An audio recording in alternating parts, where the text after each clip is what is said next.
اچھا جی، ہم نے محفل تقریباً برخاست کر لی تھی، لیکن آپ لوگوں کے کچھ اور سوال آ گئے ہیں، تو پوچھیے۔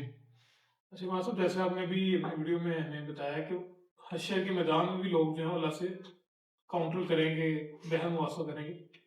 تو یہ میرے لیے شاکنگ تھی کہ اس ماحول میں، اس حشر میں کیسے ہمیں ان کے تصور کرنا بھی مشکل ہے کہ کیسے کاؤنٹر کیا جا سکتا ہے اور اس ذات کو کاؤنٹر کرنا. دیکھیں، مسئلہ یہ ہے کہ سب لوگ ایک جیسے نہیں ہوتے۔ میں آپ کو ایک واقعہ سناتا ہوں، اس سے آپ کو اندازہ ہوگا کہ لوگ کس طرح سے سوچتے ہیں۔ قرآن کریم میں ایک معاملہ ہے جہاں پر قوم لوط کے اوپر عذاب اترنا تھا، تو ابراہیم علیہ السلام کے پاس پہلے آئے وہ فرشتے خوشخبری دینے کے لیے۔ تو اللہ تعالیٰ وہاں پر کہہ رہے ہیں کہ ابراہیم مجھ سے لڑنے لگے کہ جی وہاں پر ان پہ عذاب نہ اترے، کوئی رعایت کر دیں، رعایت کر دیں، رعایت کر دیں۔ اب ہم مسلمان اس کو کیسے پڑھ رہے ہیں؟ ہم اس کو اس طریقے سے پڑھ رہے ہیں کہ ابراہیم علیہ السلام اللہ سے التجا کر رہے ہیں، اور اللہ تعالیٰ اپنے محبوب کی، خلیل اللہ ہے وہ، اللہ کے دوست ہیں، ان کی اس التجا کو پیار سے یہ کہہ رہے ہیں کہ وہ تو مجھ سے لڑنے لگے، جیسے بچے کو آپ کہتے ہیں کہ وہ تو میرے سے چیز مانگنے کے لیے لڑنے لگ گیا۔ بالکل. ٹھیک ہے، ایک یہودی کے سامنے، ایک یہودی عالم کے سامنے یہ آیت رکھ کے کہا کہ آپ کو اس آیت سے کیا سمجھ آتا ہے؟ اس نے کہا اس سے یہ پتہ چلتا ہے کہ ضرورت پڑنے پر اللہ سے بھی جنگ کی جا سکتی، نعوذ باللہ۔ انٹرپریٹیشن کا فرق چیک کریں۔ یہ بنی اسرائیل تو خاص طور پر آیات کو گھما کے ان کا اپنا مطلب نکالنے کے لیے مشہور تھے۔ اس دنیا میں بھی ہم لوگ یہ کرتے ہیں۔ رہ گئی بات آپ کی یہ کہ کیا آخرت میں بھی ایسے ہوگا؟ تو یقیناً جن لوگوں نے دنیا میں کیا ہی کچھ نہیں ہوگا، کافر مرے ہوں گے، مشرک مرے ہوں گے، اور ان کو پتا ہوگا کہ اب ہماری گوشمالی ہونی ہے، ہم نے بچنا ہی نہیں ہے، وہ اس وقت بچنے کے لیے ہر کوشش کر رہے ہوں گے۔ آخر کیا وجہ ہے کہ ابھی انہوں نے میرے سے یہ سوال پوچھا تھا فرشتوں والا؟